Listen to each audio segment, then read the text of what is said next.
Ford Transit 2.2 Custom Turbocharger Removal.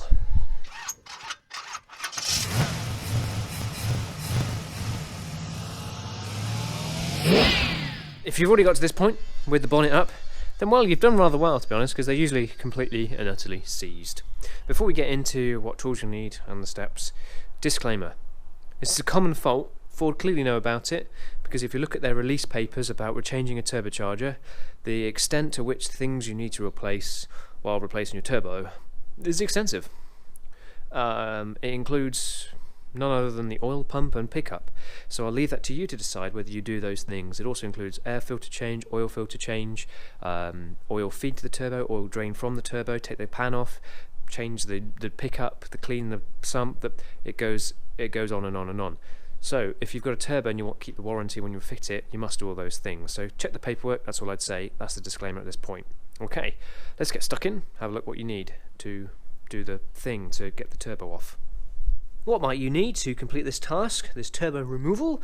Well, you're going to need 8mm socket, 1/4 inch is quite a good idea, 7mm socket, or a flat screwdriver with the Jubilee clips, 10mm sockets in short and deep, 30mm sockets in short and deep, with some extensions and something to drive it, maybe even a cheat gun or two. 15mm long spanner is useful, as is a 10mm long spanner. 30mm long spanner could be handy as well. Good pair of grips or something to remove clips with. That's it. Let's get on. First, we need to gain access. We can do most of the turbocharger from above with a couple of little things from below. We need to take the airbox out. It's pretty much sort of manual removal other than a couple of pieces. First, the air mass and temperature sensor. This red clip needs pulling forwards, and then you can push the clip down and forward, pull towards you, unpop it from its little clasp on the air filter box, and that's removed. Then you need to undo this Jubilee clip. You could use a flat blade screwdriver, Jubilee driver, or a 7mm socket, like so. Pull the pipe aside, the rest of that come off later, and then the airbox is a case of pulling it towards you and up, like so. I can do it with one hand, and it hooks on the back there, on a bar at the back, which I'll show you in a second, which is the next piece you really want to remove. So the bar at the back there, you can see the airbox holds itself onto that. You could do it with the bar in place, but it's 3 bolts, so I would tend to remove those. I also tend to remove the engine cover as well. It just gives you a little bit more room to do that. Take the oil filler cap off and lift the cover up and off and set that aside. I'd suggest you put the oil filler cap back on so you don't drop anything stupid in there. So gaining access, another little thing to do is down in there. I'm going to remove that vacuum line. That gets that out of the way. And just squeeze the tabs together and pull towards you. Pull away, I should say. So it's pulling to the right. Squeeze the tabs. Come on. Squeeze the tabs. There we go. And pull across. Show those tabs now. So there you go. There's the tab. There's one on both sides. Squeeze it and pull it across. And let's set that vacuum line aside. Don't forget to reconnect that later. That's quite important. There we go. Okay. So you can already see the turbo, which is nice. I tend to pull that heat shield just towards you a little bit. Okay, and then we're going to take off this, what should we do next? Oh, I mentioned the bar, so there's two 13mm there, and one tucked up behind there. Use your hands, follow the bar along, and it's 1 13mm. Top trick for that is a spanner that's ratchet 13mm, any old socket on those, but 13mm spanner on those.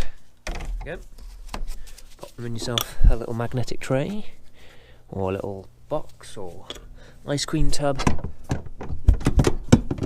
Jingle jangle that out.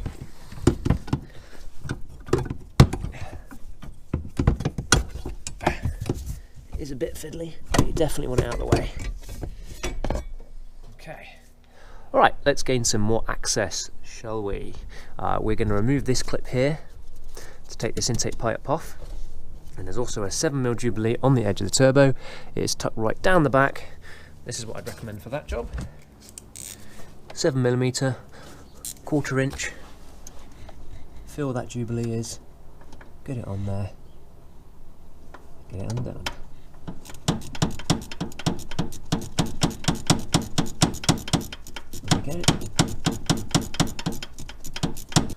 to get a pair of grips on these clamps here, like that, maybe a bit tighter,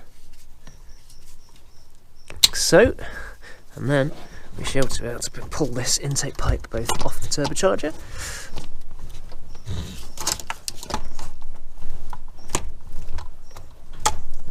There we go, that's off the turbo. I just need to take it off this pipe here, which they do tend to be a bit delicate, so don't just yank, give it a twist and pull, and then that intake pipe is out the way.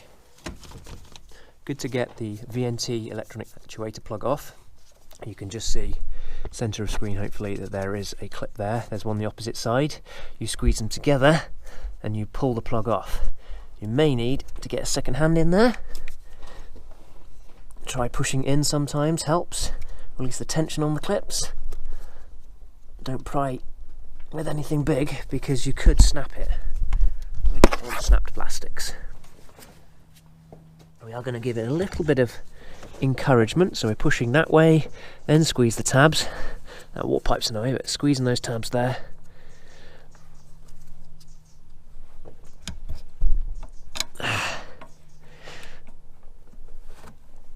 There we go, teased off gently. You really don't want to break it. And tuck that aside. Alright then, peeps. The next trickiest part of this process, and I'm hoping you're watching this ahead of time, is get your engine hot, because these 15mm nuts, there's 3 of them, one there, one just there, and one just behind. Hold the downpipe on. They are probably going to be the tightest nuts on this whole assembly. Genuinely unbelievably tight. So you're going to need to try and get a 6-point socket on them and a lot of leverage. These are going to be the awkward ones. You're going to likely be fighting on them for a while. I have different methods, you'll have different methods depending on your tools, but don't be afraid to try and get them really hot. If you've got a blowtorch, get it hot. Don't get those hot, get these hot, or get the engine really hot before you work on it. Yes, that has the downsides that it's now hot to touch, but you get these nuts undone and then let it cool down and carry on working. That would be my suggestion for you, my friends.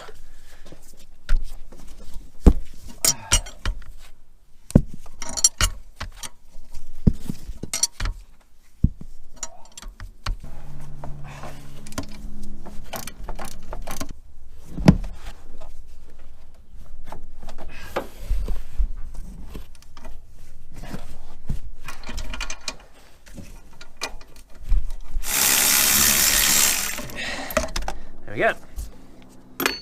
So it might just come with that. Right, now you've been blinded by the light. Blinded by the light. I've been lost, I've been found in a transit bonnet. Under the bonnet, that didn't go very well. The lyrics didn't quite seem so seamless. Right, that will come off. The studs, you can see there. And this gasket you do want to be replacing if possible as well. It should come with your fitting kit. Well worth getting the fitting kits, I've already mentioned that, but get the fitting kits. New gaskets, new studs, new bolts, you're going to need them. New nuts. Right, you're going to see at the back down there, see that down there? There's a 10mm bolt at the back there, and there's one opposite on the other side. You can get to them from below. I'll tell you what, it's so much easier to get to them from above. So there's that one down there. Alright, so I'm going to undo those both and get them out. I really can't show you me doing that because of angles, you know. I can try, it's not going to be good. There, it's a 10mm headed bolt going this way, 10mm headed bolt going that way, holding a bracket on the back of the turbo, and then a 7mm to hold the boost pipe on. Okay, coming out. Steady, steady, steady, steady. Oh, nearly dropped it. Okay, so there's one, and then there's one basically the opposite side of that, and you have to go in from the turbo side. We've got that turbo Jubilee clip boost pipe off, so we don't need to dangle that pipe until it comes free.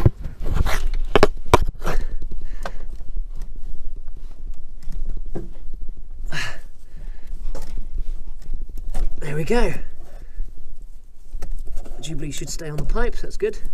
And then if you have a feel across, 10 mil is about there. 10 mil's about there. So we get an extension, get it on there. That one.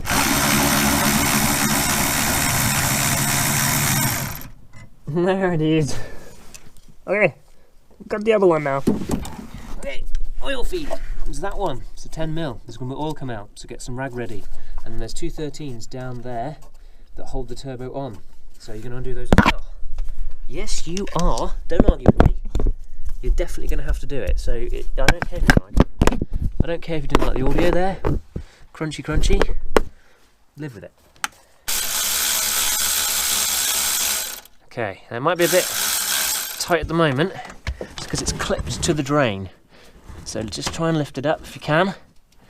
It'll be a bit tight. We can always unclip it from underneath and come back, but that is undone. And then the two 13s down below there.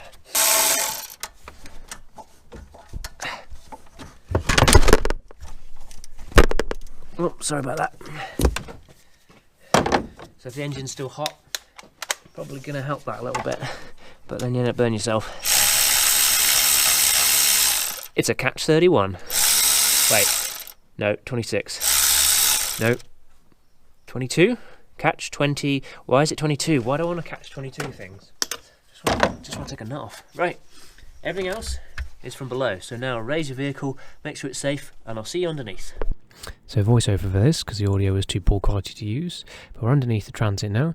Now you can see here on the left side that's the drain, and then the thinner one is the feed. You've undone the feed from above. The drain has two 8mm headed bolts underneath that you can need to undo in a little bit. First we're going to unclip the two pipes together. They just literally unclip like that with your thumb, and that'll loosen off that feed pipe so that you can flick it out of the way when you want to remove the turbo. Otherwise it tends to hold on, you'll end up bending it or damaging the threads. You don't want to do that. If you want to replace these pipes, which usually as per warranty you need to, there's a couple of extra 8mm headed bolts, 10mm headed bolts, one there, and then that's where the drain goes and the feed goes across to the right. Pretty easy to access, to be honest with you there. You might need to remove this cover. It's another three 10mm headed bolts. Sometimes you can manage without it, but the access is quite limited. We'll show you the extra 13mm bolt, or nut I should say, that's on the turbo. It's about centre of shot now, right in the middle there. That's the other 13mm nut you need to get to.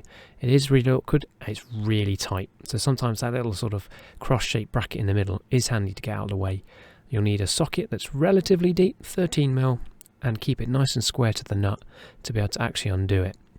Add one hand to one side, one hand to the other to keep the socket nice and square. If you round it off, you're going to be in a world of pain, so don't do that. Once you've loosened that nut, then undo the drain pipe, because you don't want the turbo balancing on the drain pipe. So undo the nut so it's loose, then take the drain pipe undone, the two 8mm, and then release the turbo. So that should be a sort of view now. You'll notice I removed the support bracket that held the turbo on, which was right centre of screen originally. It sat here. It was just three 10mm, one there, one there, one there. Really easy to remove. Just gives you proper access for this, which actually came out with the stud from the turbo. That's how tight they are. Can give you a bit more leverage, can give you more access. Make sure you're nice and square on with the socket. As you can see, it doesn't go straight up. It comes in at a slight angle, like 20 degrees. So if you're trying to undo it at an angle, you're just going to round the nut off and you're going to be in a world of pain. Okay, with that unclipped, that undone as well, you can see the drain, the two bolts are missing now, hopefully, just about. Zoom in, show you, zoom out. Let's go back up top. So well done, just if you've got this far. Doing pretty well, to be honest. We've overcome all the big nasty bolts and nuts that always get tight in here. So the drain is probably hooked on slightly, so just try and push that behind the turbocharger. You'll notice it's all very loose now. These will get hooked on the exhaust. You need to lift straight up because there are studs that it's located on, either from the turbo going down or on the manifold coming up. So you've got to lift straight up and then over the engine. Feels like I'm snagged on something. I've probably forgotten something.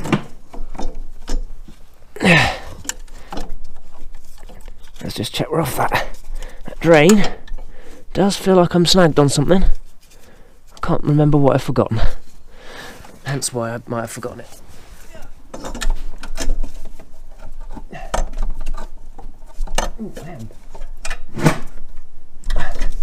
Properly snagged, I think, on the oil drain, oil feed.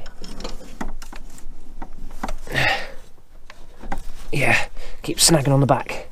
So Just flick that out of the way. Ah, come on. It is so snagged. There we go. And then the turbo, lift it gently, don't drop it. Do not drop it. Okay, well done. You have a turbo space where there used to be a turbo, and you removed it. Good for you. You should also have some bolts and nuts that look like a bit like this, but you should have a kit that comes with new ones, including new gaskets. The gasket on the drain might either stay on the drain or, excuse me, it might have stayed on the turbocharger. But you want to check and make sure that either way around you remove that gasket and fit a new one. Copper washers, they retain onto the oil feed. The other gasket, which sits on this section of the turbocharger here, that will probably still be down there. So let's wheek that out. Yep, I can hear it. There it is. You don't want to double gasket, so you don't want to forget about that. You don't want to double gasket, and you certainly don't want to forget putting a new one in. There we go. Job's a good one. Well done. So, as mentioned at the beginning, disclaimer, these are prone to turbo failures, so there's a whole list of things that you must do according to Ford before you fit a new turbocharger. New feed, new drain, oil filter change, air filter change, take the sump off, clean the strainer out, replace the strainer if necessary, replace the oil pump if necessary. So you have to do all those things often for a warranty on a new turbo, especially if you get one for Ford.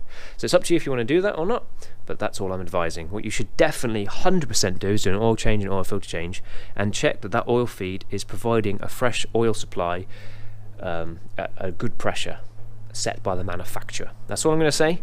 Thank you for watching this. I hope this has been useful for you. If you've got any questions or comments, pop them down below. I appreciate that. And if you enjoyed this video, tell your friends about the Piggypower channel. So that's me. Well done you. I'm out.